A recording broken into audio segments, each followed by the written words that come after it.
السلام عليكم ورحمة الله وبركاته.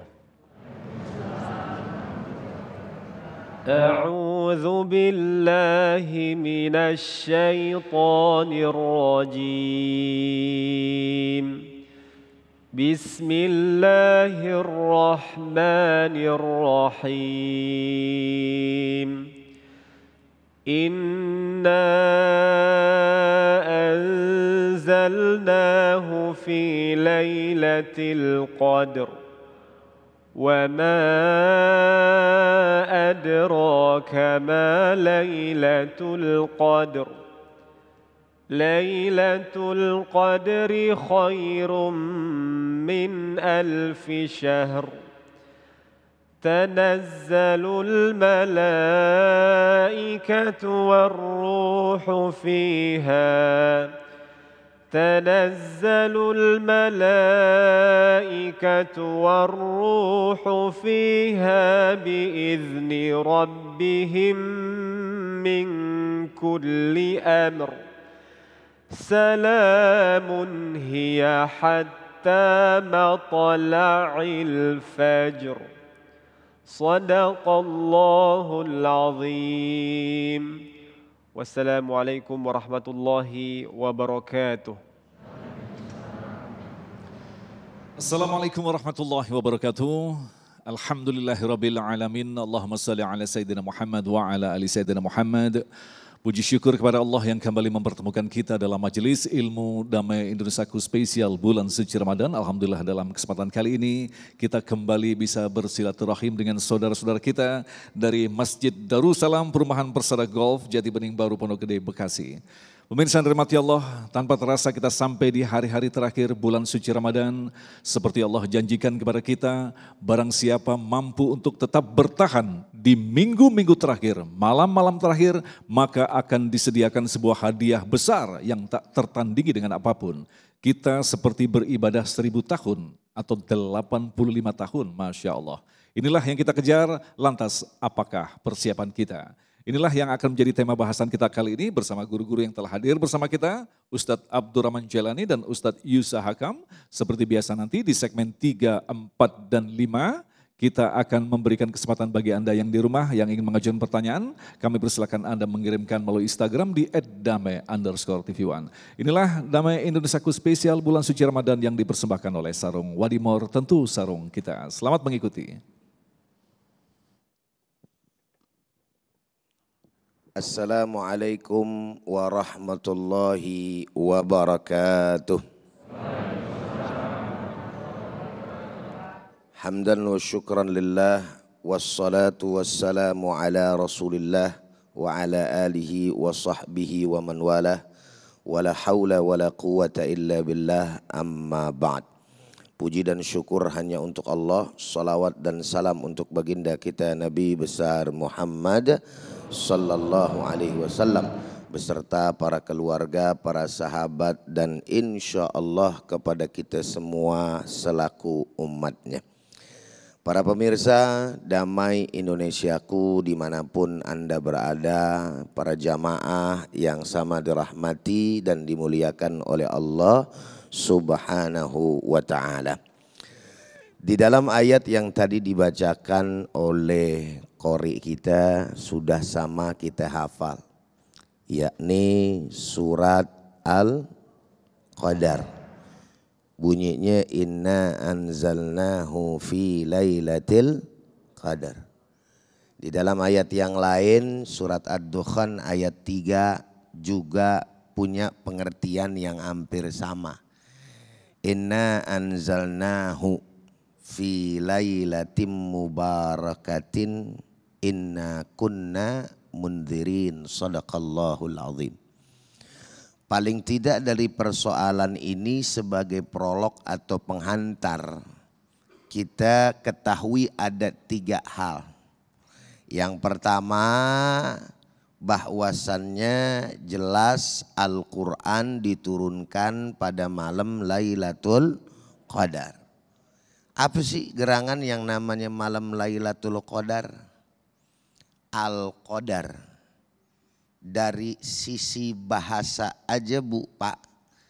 Kira-kira yang namanya kata Al-Qadar asing apa biasa tuh kita dengar? Assalamualaikum. Masih hidup apa enggak ini? Bengong aja. Al-Qadar itu kata yang sebenarnya enggak asing. Dalam konsep keimanan kita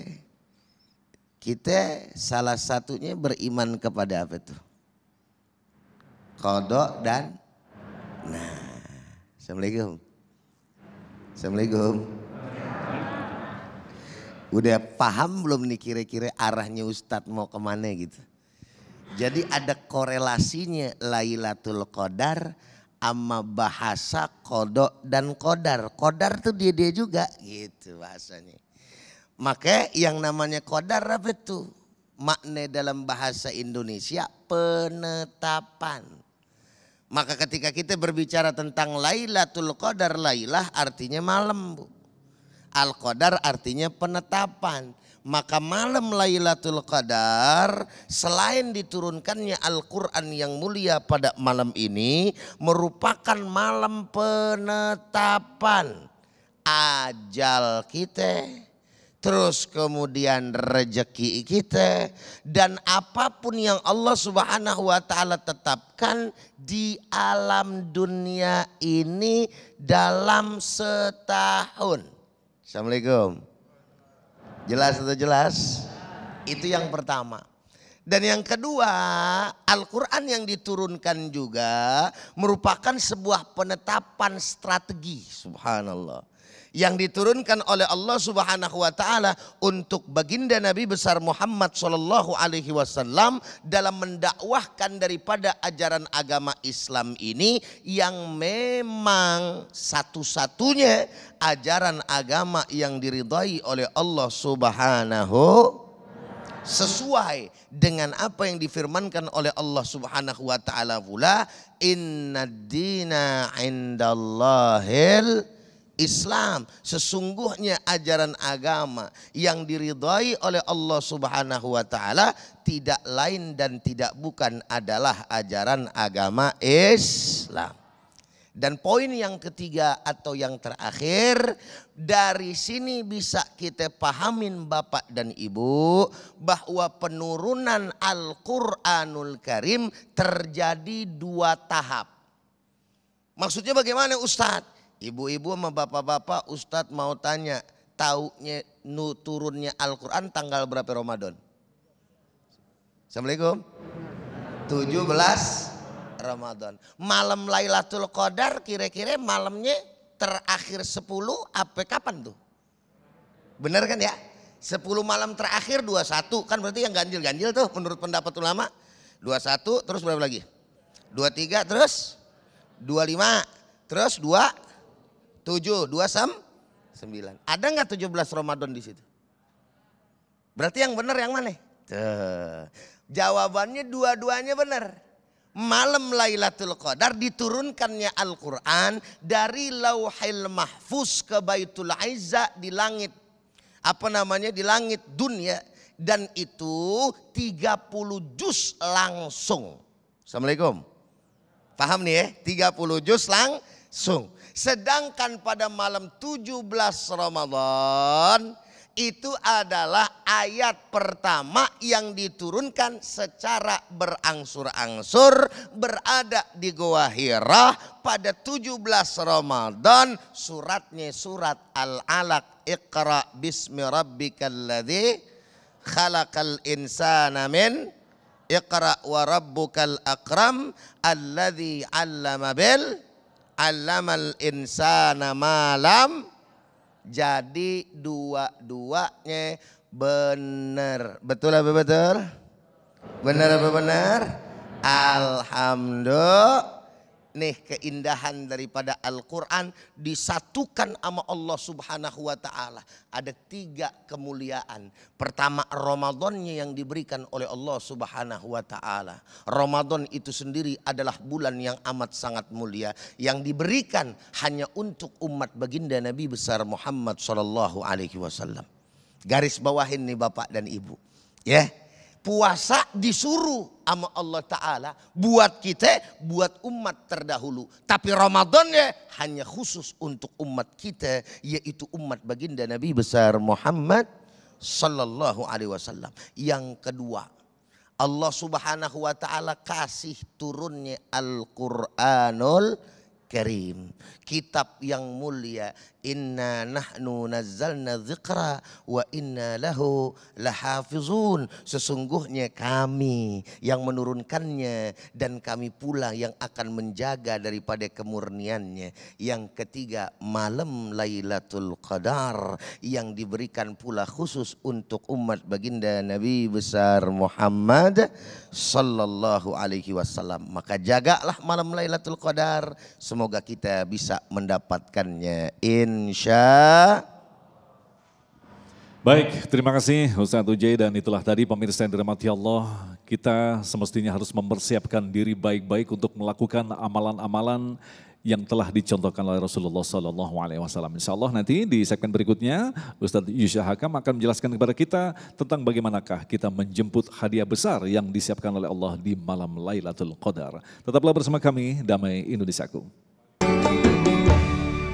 Terima kasih pemirsa, masih bersama kami Damai Indonesiaku yang mengangkat tema tentang menjemput malam Lailatul Qadar. Nah, kalau kita ketahui bahwa umat Rasulullah rata-rata ada di sekitar 63. Maka ketika kita mendapatkan hadiah besar, kita dianggap telah beribadah selama 85 tahun. Ini sangat luar biasa sekali. Lantas amalan-amalan seperti apa yang kelak akan mendapatkan hadiah yang sangat luar biasa ini? Silakan Ustadz Yusa.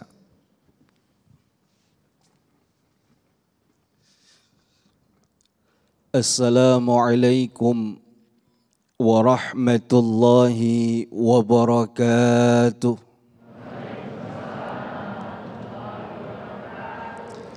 Alhamdulillah, alhamdulillahilladzi faddala Ramadana ala sairi syuhuri biinzalil Qur'an. Asyhadu an la ilaha illallah wahdahu la syarika lah, alladzi karrama ummata sayyidina Muhammadin ala sairil umami bitilawatil Qur'an. Wa asyhadu anna sayyidana wa nabiyana Muhammadan abduhu wa rasuluh, an-natiqu bil fasahati wal balagati wal hikmati wal bayan. Allahumma salli wa sallim wa barik ala sayyidina Muhammad wa ala alihi wa ashabihi bi'adadi asraril Qur'an, amma ba'du. Hadratil mukarramin, para alim ulama, para guru, para sepuh, para ustadz, wabil khusus guru kita bersama Ustadz Abdurrahman Jailani, Mas Agung, dan segenap DKM Masjid Darussalam, bapak-bapak, ibu-ibu, dan para pemirsa setia Damai Indonesiaku dimanapun Anda berada. Malam Lailatul Qadar adalah satu malam yang paling dinanti-nanti bagi orang yang beriman dan melaksanakan ibadah puasa. Karena pada malam itu merupakan satu malam yang penuh dengan keberkahan dan kemuliaan. Bagaimana tidak berkah dan mulia malam Lailatul Qadar itu? Siapa orang yang bisa mendapatkan malam Lailatul Qadar dalam keadaan taat dan beribadah kepada Allah Subhanahu wa Ta'ala, maka Allah berikan ganjarannya lebih bagus daripada orang yang melakukan ibadah selama 1000 bulan di luar daripada malam Lailatul Qadar. Bapak, Ibu, pemirsa yang dimuliakan Allah, 1000 bulan itu kalau kita hitung sekitar 83 tahun lewat 4 bulan. Tadi Mas Agung sudah memberi gambaran kepada kita, umat Nabi Muhammad itu baina sittin wa sab'in. Umurnya batasnya antara 60 sampai 70. Kalau mau pas bandel Rasul umurnya 63 tahun. Jadi kalau Bapak, Ibu, pemirsa hari ini, siang ini umurnya 62 tahun, 11 bulan 29 hari, kudu baik sama keluarga. Bapak kudu baik sama istri, istri kudu baik sama suami. Kenapa? Bentar lagi Israel jemput. Kalau bandrolnya umur Nabi.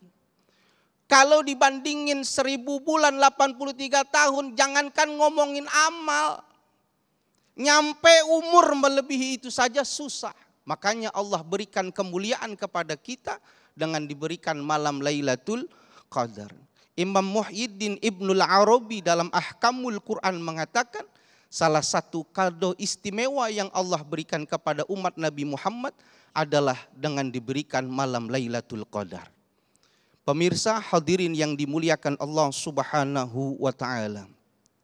Tapi yang jadi masalah buat kita, tidak ada penjelasan secara pasti kapan turunnya malam Lailatul Qadar itu. Karena memang sengaja disembunyikan oleh Allah Subhanahu wa taala. Nabi kita Muhammad SAW hanya memberikan isyarat saja buat kita. Tunggu, carilah.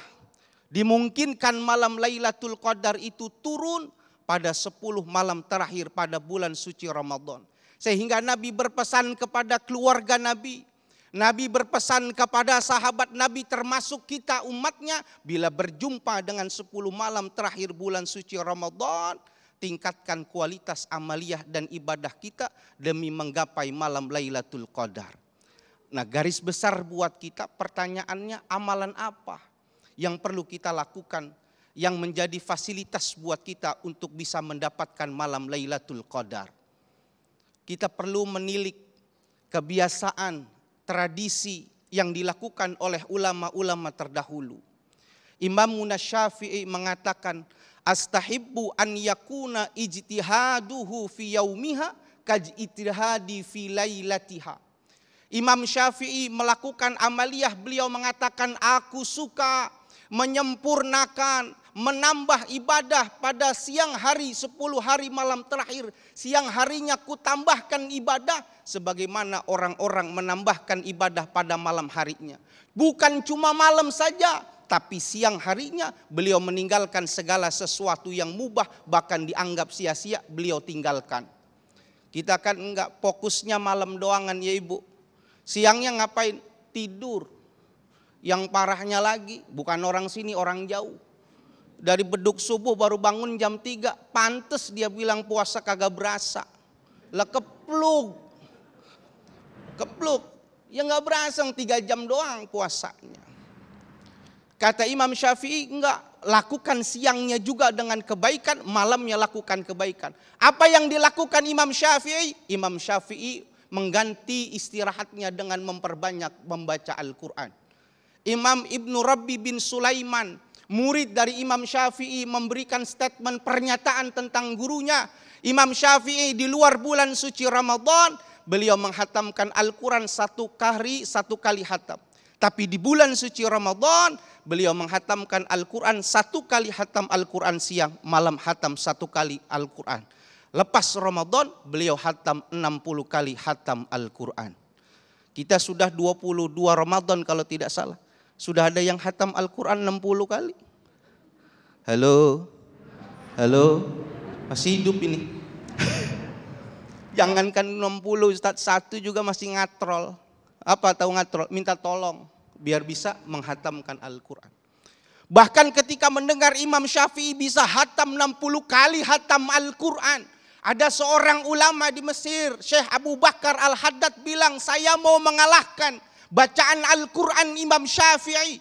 Maka Ramadan beliau berhenti kegiatan khusus membaca Al-Quran. Tapi di akhir Ramadannya, di akhir kehidupannya, beliau hanya bisa menghatamkan Al-Quran 59 kali, kurang alias kalah 1 kali hatam dari Imam Syafi'i. Sampai beliau mengatakan, pantas kalau Imam Syafi'i dikatakan imamnya para sunnah. Oleh karena itu mulainya dari siang, jangan nunggu malam. Puasanya juga hanya sebatas daripada menahan lapar dan syahwat saja, jangan. Tapi jangan sampai hati kita diberikan waktu sedetik pun untuk lalai daripada mengingat Allah Subhanahu wa ta'ala. Ini Imam Syafi'i. Yang kedua perlu kita lihat Imam An-Nawawi dalam kitabnya, beliau mengatakan al-azkaru bil i'tikaf. Kalau mau mendapatkan malam Lailatul Qadar, siapkan waktu beriktikaf kita. Ini yang dilakukan oleh Nabi kita Muhammad SAW hatta fariqat dunya, sampai beliau meninggalkan dunia. Beliau beriktikaf. mengencangkan ikat pinggangnya, meninggalkan keluarganya iktikaf. Apa yang dilakukan? Selain sholat dengan berzikir kepada Allah. Zikir apa yang paling besar, paling tinggi? Kembali membaca Al-Quran. Guru kita tadi sudah menjelaskan. Ramadan itu punya ciri khas. Jakarta itu ciri khasnya Monas. Orang ngelihat Monas pasti tahu dia di Jakarta walaupun orang Udik. Pempek itu tahu pasti makanan dari Palembang. Kalau khas daripada Ramadan itu dua. Apa? Al-Quran dan malam Lailatul Qadar. Jadi khasnya Ramadan itu bukan kolak. Bukan biji salak yang bisa ditelan. Apalagi gorengan. Tapi khasnya adalah Al-Quran dan malam Lailatul Qadar. Perbanyaklah mendapatkan malam Lailatul Qadar dengan zikir. Apa zikirnya? Dengan membaca Al-Quran. Yang ketiga, jangan sampai kita lupa membaca doa yang diajarkan langsung oleh Nabi kita Muhammad sallallahu alaihi wasallam yang diriwayatkan oleh beberapa hadis dalam kitabnya.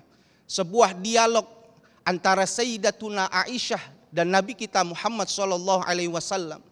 Yang dalam dialog itu Sayyidatuna Aisyah bertanya, "Ya Rasulullah, in alimtu lailatal qadri ma aqulu fiha."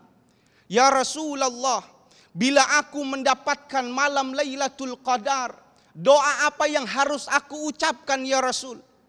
Bapak, Ibu, pemirsa semua, kalau dikasih malam Lailatul Qadar kira-kira minta doanya apa? Yang tua minta panjang umur. Yang perempuan yang belum dapat jodoh bisa beli ini dan lain sebagainya. Tapi Nabi mengajarkan doanya, baca ini, Allahumma innaka afuun tuhibbul afwa fa'fu anni. Baca itu, kata ulama, jangan hanya pada malam Lailatul Qadar, tapi di 10 malam terakhir perbanyak baca doa itu. Itulah yang diajarkan Nabi. Semoga kita bisa menggapai kemuliaan daripada malam Lailatul Qadar. Amin ya rabbal alamin. Ya rabbal alamin. Baik, terima kasih Ustadz, dan itulah tadi pemirsa yang dirahmati Allah, mukadimah yang disampaikan oleh guru kita. Insya Allah kita akan lebih dalam lagi mencermati tentang bagaimanakah mempersiapkan diri untuk menjemput malam Lailatul Qadar dengan menjawab pertanyaan-pertanyaan Anda selepas pesan-pesan berikut ini. Damai Indonesiaku yang dipersembahkan oleh Sarung Wadimor, tentu sarung kita.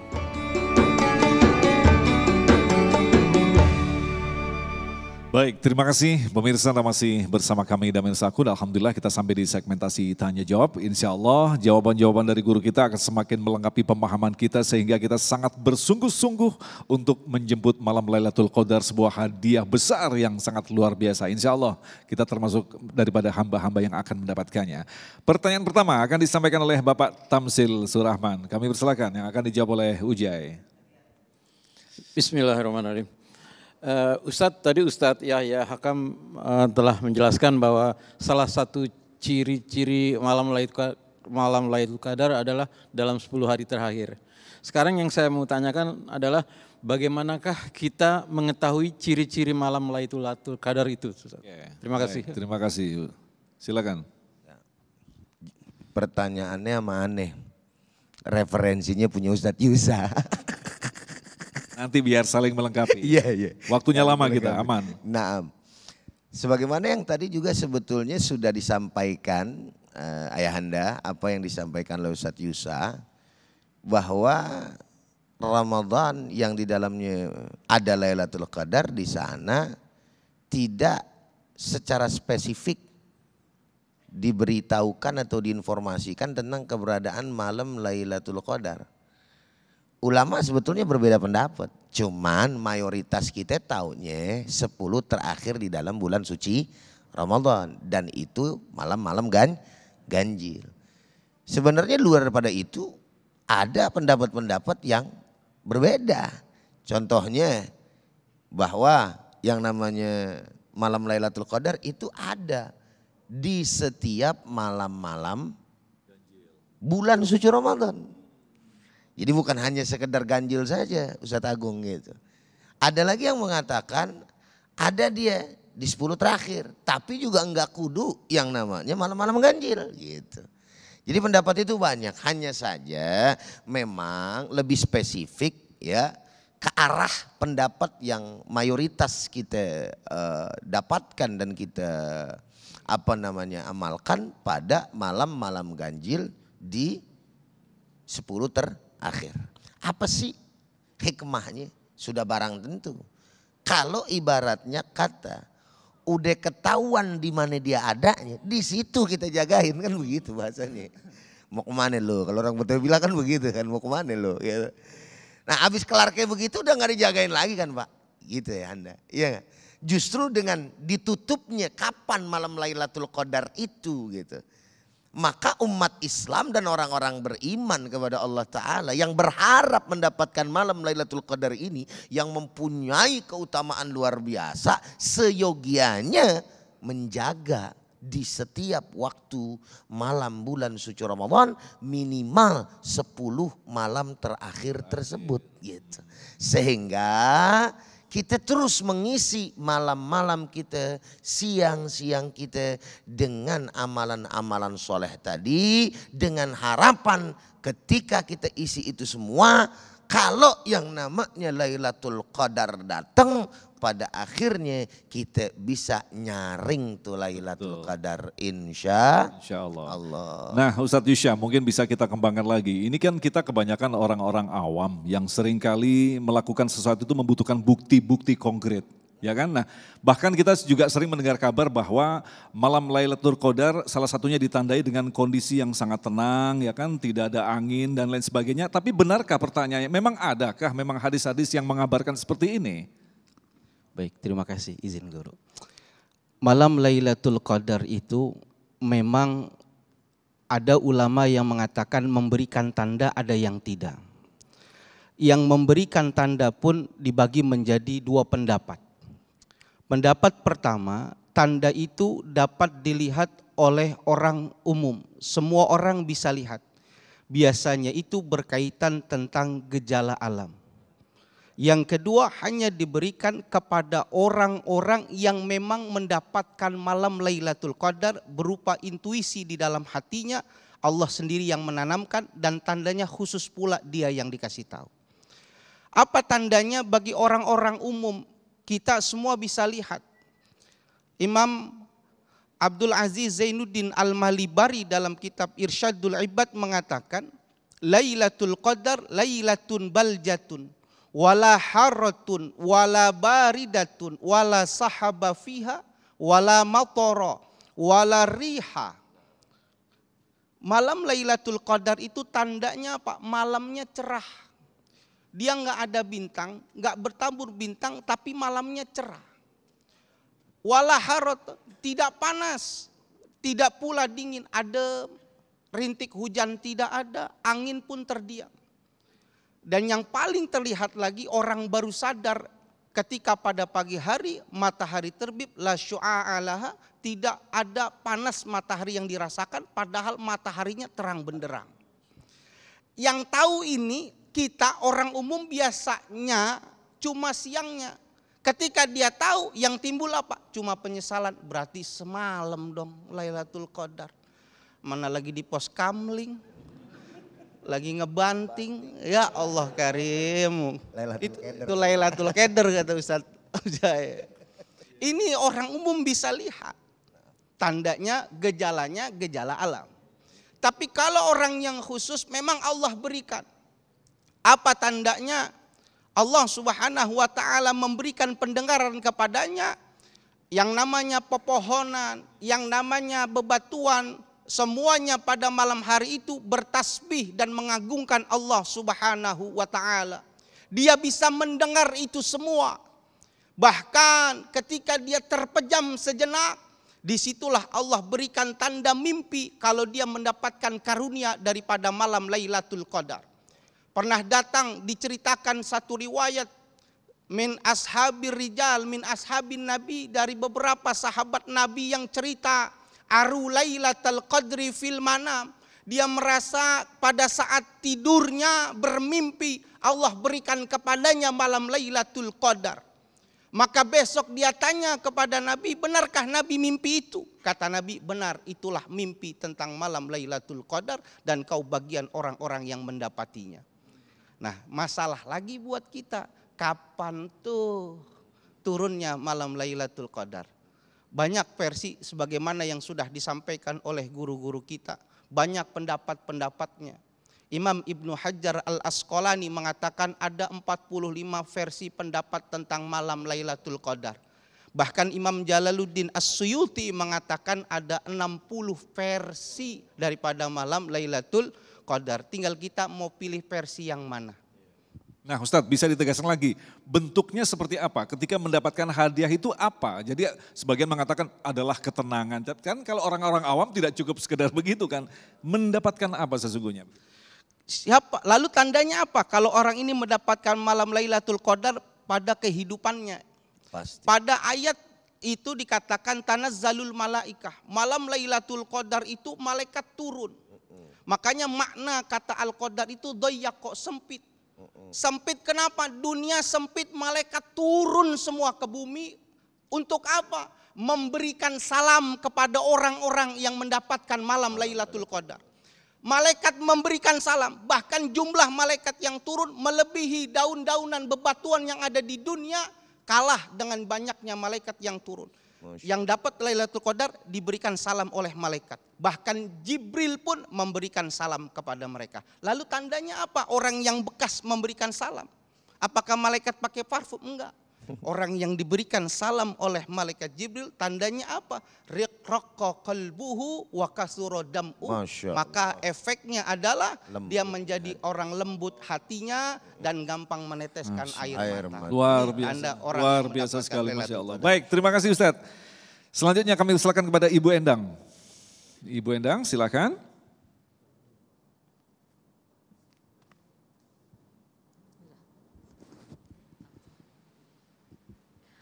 Assalamualaikum warahmatullahi wabarakatuh.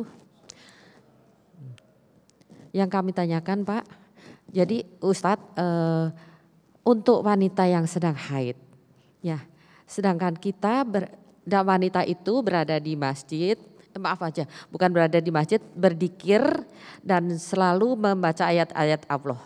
Apakah memang bisa mendapatkan malam Lailatul Qadar?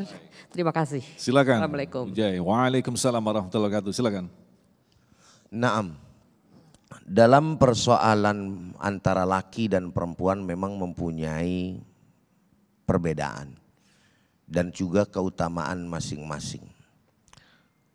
Dan mereka adalah orang-orang yang diberikan oleh Allah Subhanahu wa taala sebetulnya keringanan. Perempuan itu adalah orang yang bisa meninggalkan ibadah puasa, ibadah sholat, bahkan yang menarik sholatnya enggak pakai dikodok, puasa yang dikodok. Kenapa? Karena sholat tiap hari. Tetapi kalau yang namanya puasa saban tahun doang kan gitu. Nah karena itu merupakan satu hal yang memang sudah menjadi takdirnya dari Allah Ta'ala. Maka dia gak bisa menolak gitu. Tetapi ketika berbicara tentang beribadah kepada Allah Subhanahu wa taala, memang pada kondisi dan keadaan seperti itu ibadah-ibadah tertentu tidak diperbolehkan. Sebagaimana duduk di dalam masjid diam, terus kemudian apa lagi? Membaca Quran, terus kemudian sholat, puasa dan lain sebagainya termasuk di dalamnya tawaf. Akan tetapi bukan berarti kemudian menjadikan diri dia itu jauh kepada Allah Subhanahu wa taala di saat haid itu. Justru orang perempuan itu wajib jaga-jaga dalam kondisi itu.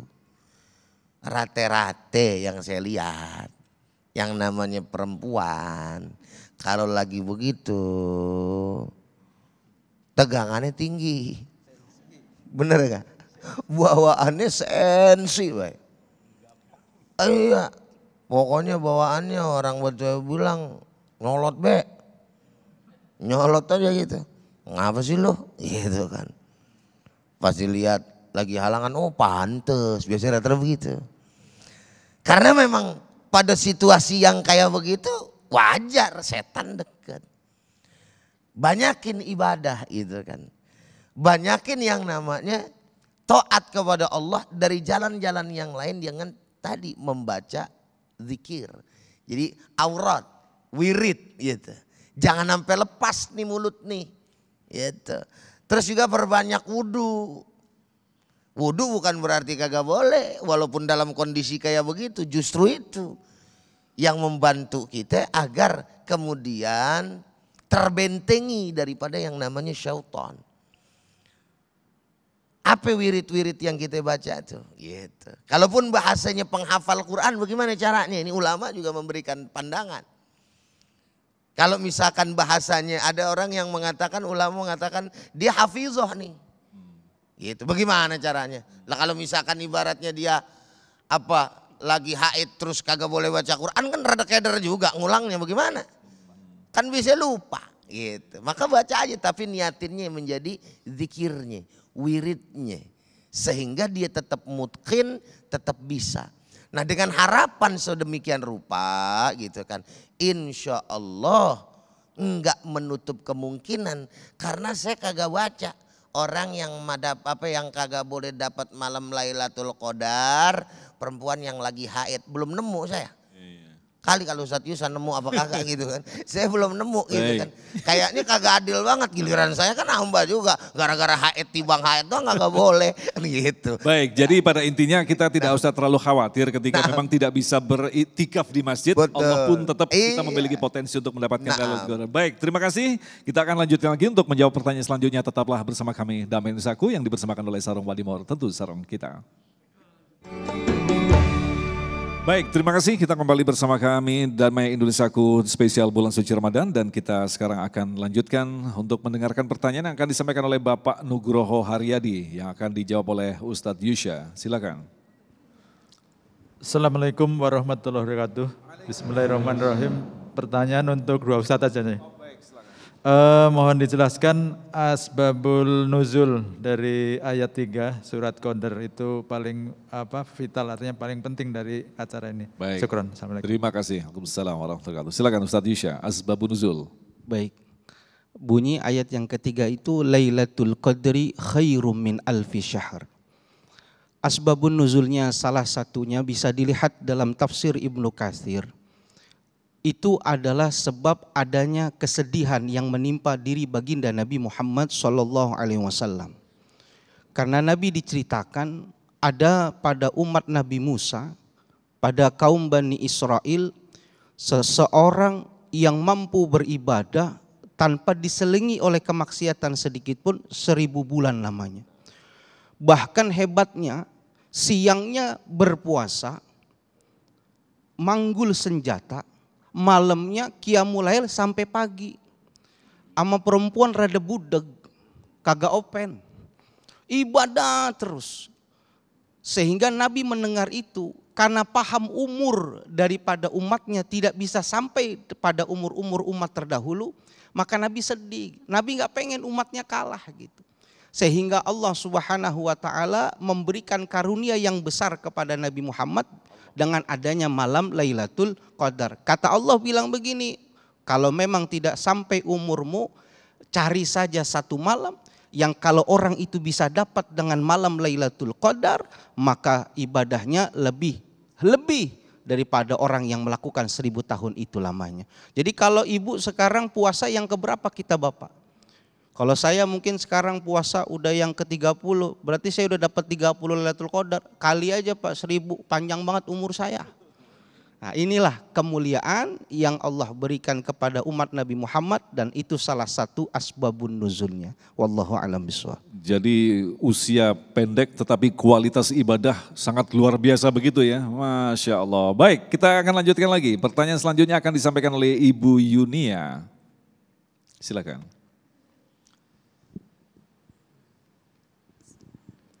Assalamualaikum warahmatullahi wabarakatuh. Saya ada pertanyaan untuk Ustadz Pak Jairani. Tadi yang Bapak sampaikan makna dari malam Lailatul Qadar atau berhubungan dengan qada dan qadar ya. Makna di sini apakah qadar penetapan yang telah tertera di Laut Mahfuz atau penetapan setahun kita ke depan di bulan Ramadan. bagaimana caranya untuk mendapatkan penetapan yang baik untuk hamba kita. Insya Allah, ini Makasih. pertanyaan luar biasa sekali nih. Waalaikumsalam. Silakan. Ujai. Saya udah sempat kepikiran, kalau misalnya ada tanya jawab, kira-kira ada yang ngeh enggak dengan penjelasan ini? Dan subhanallah ternyata ada pertanyaan ini yang disampaikan oleh ibu. Jadi para pemirsa juga mesti tahu nih, ini bukannya kong kalingkong kalau di nama Indonesia aku nih. Jadi langsung pertanyaan tersebut ditujukan secara apa bahasanya dadakan ya. Bahasa kerennya apa Ustaz Yusa? Ya begitu dah pokoknya, spontan. Nah, berbicara tentang penetapan, sebetulnya ada 3 perspektif yang kemudian harus kita tahu yang nantinya berkaitan dengan masalah mubrom dan mu'allak dalam kaitan persoalan takdir. Nah, sejauh yang saya tahu gitu ya, bahwasannya yang namanya takdir itu sudah ditetapkan oleh Allah Subhanahu wa taala di Lauhil Mahfuz pada azali. Apa itu azali? Dalam kerangka ilmu akidah, dalam akidah Ahlus Sunnah wal Jamaah, yang namanya azali itu adalah keberadaan tanpa permulaan. Ini rada bingung emang nih, mudah-mudahan kagak koslet kita ya. Karena berkaitan dengan masalah akidah penting. Loh kenapa dikatakan bahwa keberadaan tanpa permulaan? Karena ketika adanya permulaan, di situ awal daripada waktu. Sedangkan Allah Subhanahu wa taala tidak terikat dengan waktu. Gitu ya. Oleh karenanya kalau dikatakan kapan Allah Subhanahu wa taala itu ada, Allah itu sudah ada pada azali gitu loh.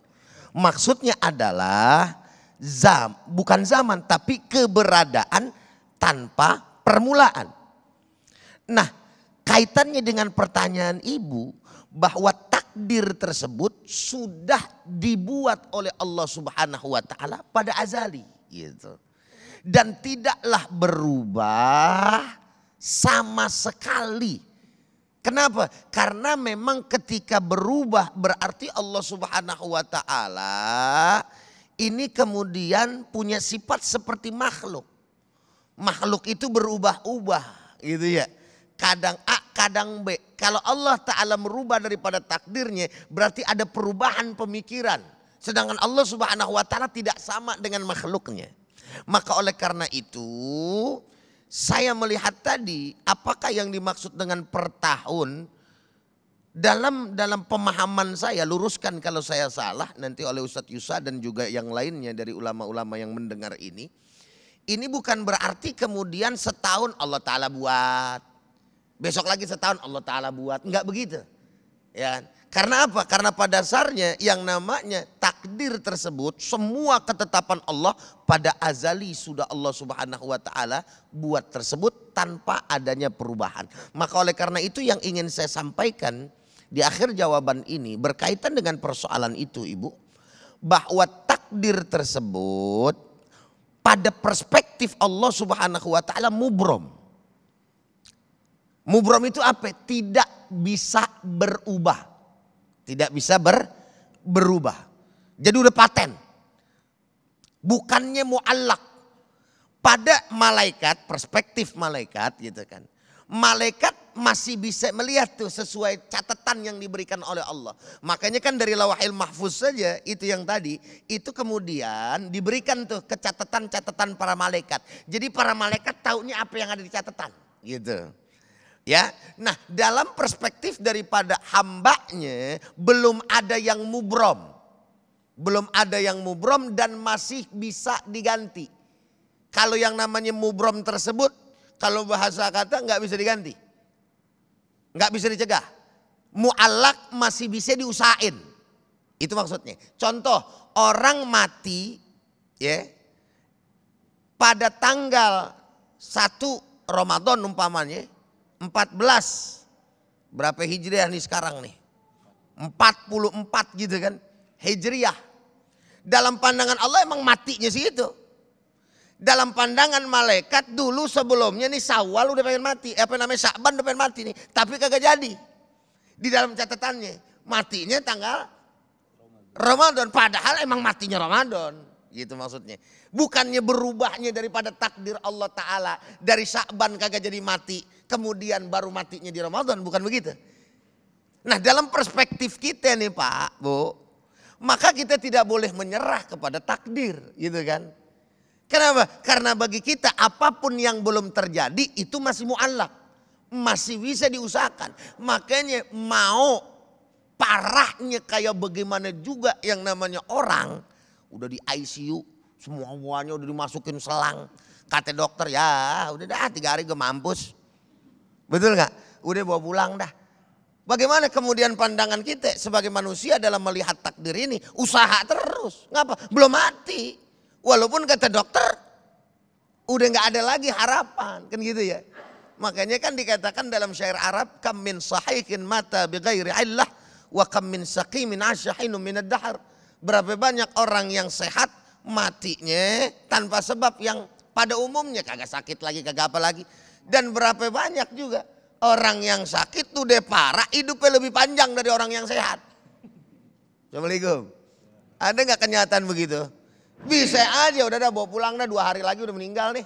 Ditungguin 2 hari anaknya udah jagain bang nyari ente besokan ya bang ya iya. 2 hari kemudian masuk ke 3 hari anaknya nanya bang bapak kita belum mati-mati kok bang kan begitu. Dikata kurang ajar. Dikata kurang ajar emang dapat kabar begitu dari dokter kan begitu kan. Akhirnya 3 hari ke sono 4 hari 5 hari seterusnya malah ada kemajuan. Hidupnya lebih panjang, anak yang jagain tadi kata Ustadz Yusa lebih duluan mati, kan begitu bahasanya. Bisa nggak seperti itu? Maka dalam perspektif kita itu tadi, yakni bahwa segala sesuatu masih bisa diusahakan. Setelah matinya baru itu namanya udah terjadi. Mubrom, udah nggak bisa dirubah lagi. Kira-kira begitu. Masya Allah, memang berbicara tentang takdir ini kadang-kadang memang sangat memusingkan karena ini adalah faktor yang sangat gaib sekali. Tapi Ustadz Yusha mungkin bisa menjelaskan kepada kita berkaitan dengan takdir tadi bahwa ada catatan takdir buruk, takdir baik. Bukankah manusia juga diberikan ruang negosiasi mungkin ya dengan apa yang disebutkan dengan doa itu. Nah ini bagaimana menjelaskannya? Benarkah doa-doa kita mampu merubah tulisan yang memang sudah ditetapkan oleh Allah? Ini cocoknya pertanyaan Mas Agung jawabannya ini. Jadi secara simpelnya guru kita Ustadz Ujaya mengatakan takdir itu masih ada yang bisa dirubah, ada yang sudah ditetapkan. Bukan berarti takdir itu berubah tidak Bu. Tapi perubahan takdir menjadi satu, yang kedua itu juga takdir namanya. Jadi semuanya itu dalam bingkai takdir. Nah kalau kita bahas tentang makna qadar atau Lailatul Qadar itu memang banyaknya ditafsir Ibu. Qadar itu memang ada yang mengatakan dari kata takdir. Nah, timbul pertanyaan buat kita, kalau takdir itu maksudnya apa? Takdir ditetapkan, ini versi ulama salah satunya Imam Fakhruddin Ar-Razi dalam Mafatihul Ghaib mengatakan, takdir Allah menetapkan selama 1 tahun. Lalu orang bertanya, lah waktu malam nisfu Sya'ban kan kita juga katanya ditetapkan waktu 1 tahun, makanya kita baca Yasin 3 kali. Bagaimana mengkorelasikan ini? Maka ulama menjamu riwayah tentang makna takdir. Yang pasti Allah Subhanahu wa Ta'ala sudah membuat catatan ketetapannya selama 1 tahun. Yang catatan ini Allah Subhanahu wa Ta'ala berikan kepada malaikat Jibril pada malam nisfu Sya'ban. Allah bilang Jibril, ini catatannya setahun. Mana yang nikah lagi, mana yang dapat rezeki, mana yang panjang umurnya, mana yang meninggal, catatannya diberi pada malam nisfu Sya'ban. Dari malaikat Jibril. Lempengan yang mana nikah lagi kenapa kemari? Doa Ustaz. Nah, malam nisfu Sya'ban diberikan oleh Allah kepada malaikat Jibril. Malaikat Jibril memberikan file data ini diberikan kepada malaikat petugas pada malam Lailatul Qadar. Israel, nih catatan setahun yang meninggal dunia ketetapannya ini. Siap, berarti orang persada golop ini. Ini Mikail yang dapat rezeki ini. Jadi memang ditetapkan takdir itu 1 tahun. Yang diberikan oleh Allah kepada Jibril pada malam nisfu Sya'ban, Jibril memberikan kepada sahabat petugas-petugasnya pada malam Lailatul Qadar. Wallahu a'lam bishawab. Ya, kesimpulannya pembagian kerjanya begitu, Bu. Pembagian kerjanya setahun itu dibagi gitu. Baik, terima kasih. Nanti insya Allah kita akan lengkapi lagi dalam jawaban selanjutnya. Tetaplah bersama kami, Damai Indonesiaku.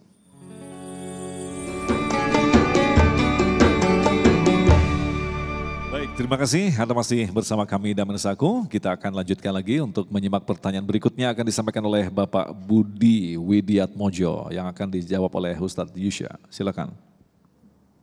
Ya. Terima kasih Mas Agung. Jadi 2 tahun kita ini dari sini. Ada pesan dari anak saya yang hari ini ikut melihat streaming karena teknologi Ustadz.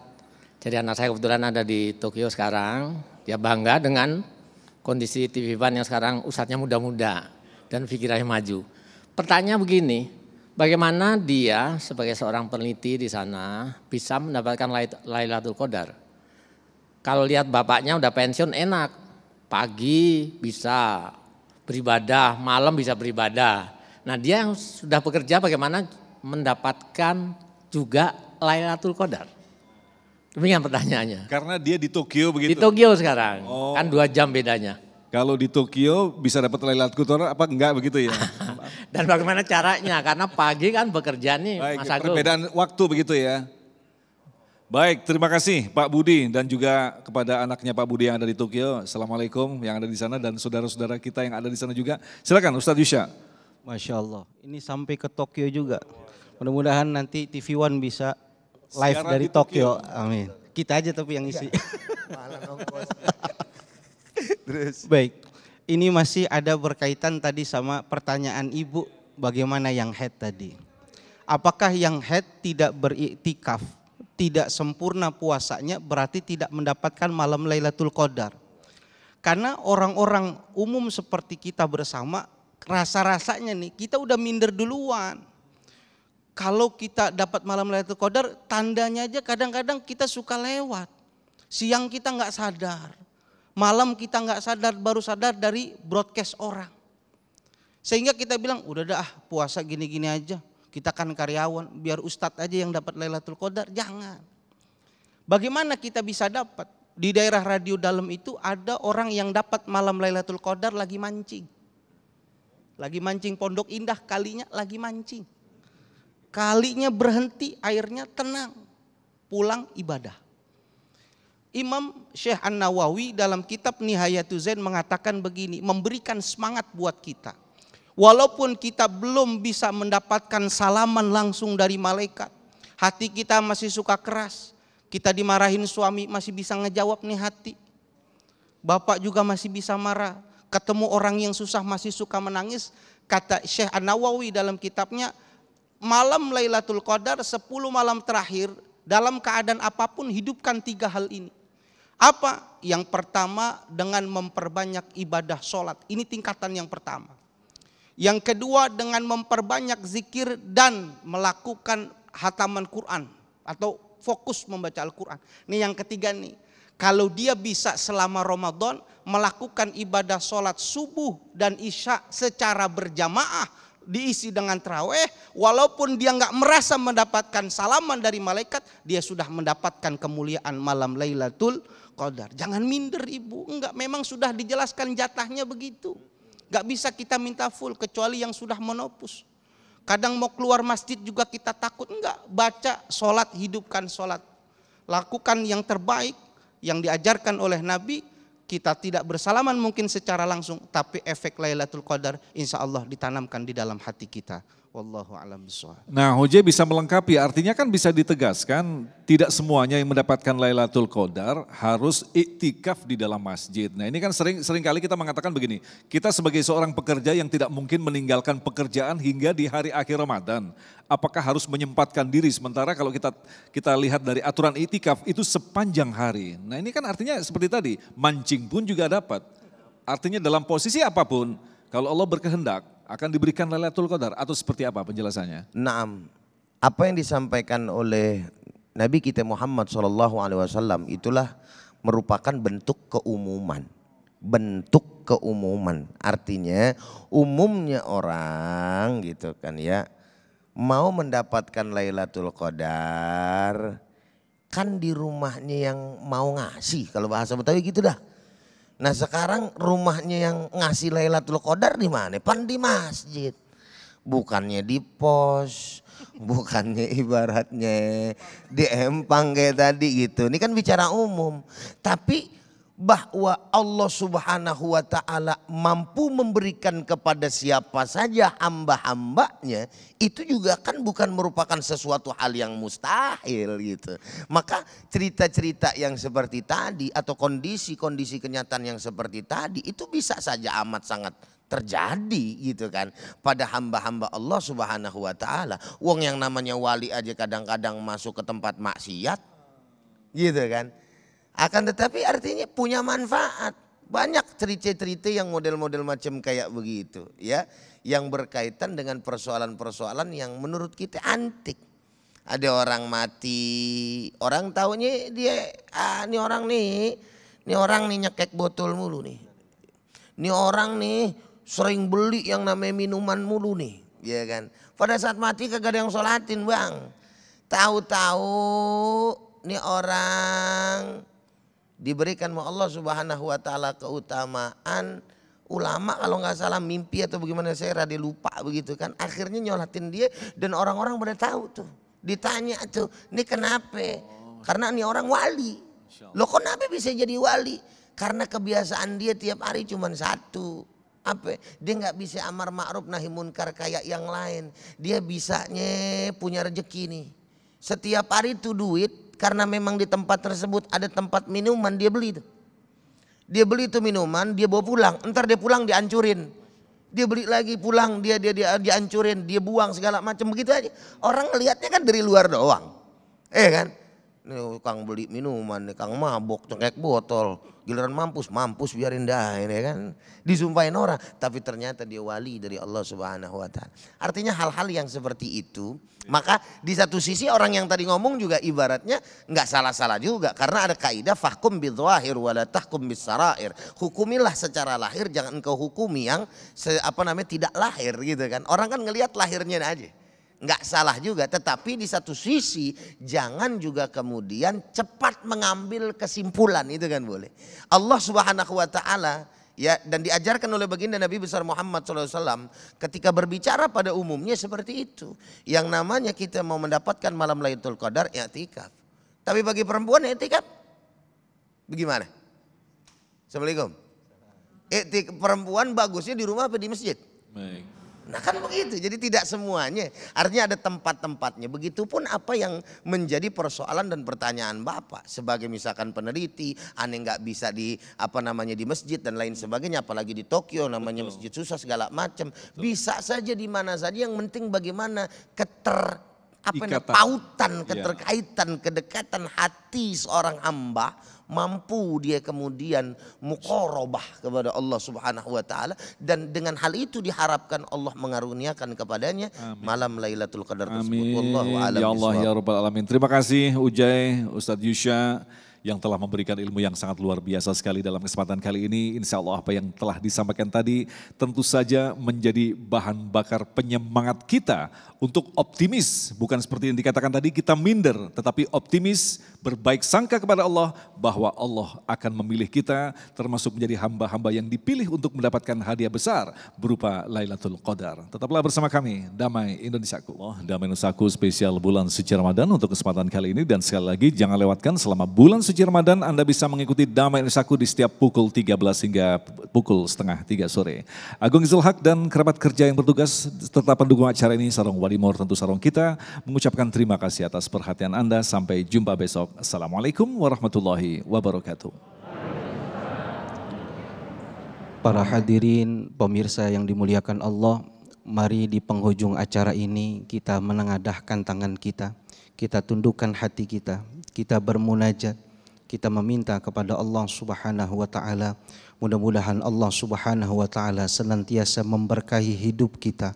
Allah menerima seluruh amalan-amalan ibadah yang kita lakukan di bulan suci Ramadan, dan Allah mencatat nama kita sebagai hambanya yang mendapatkan keberkahan daripada malam Lailatul Qadar.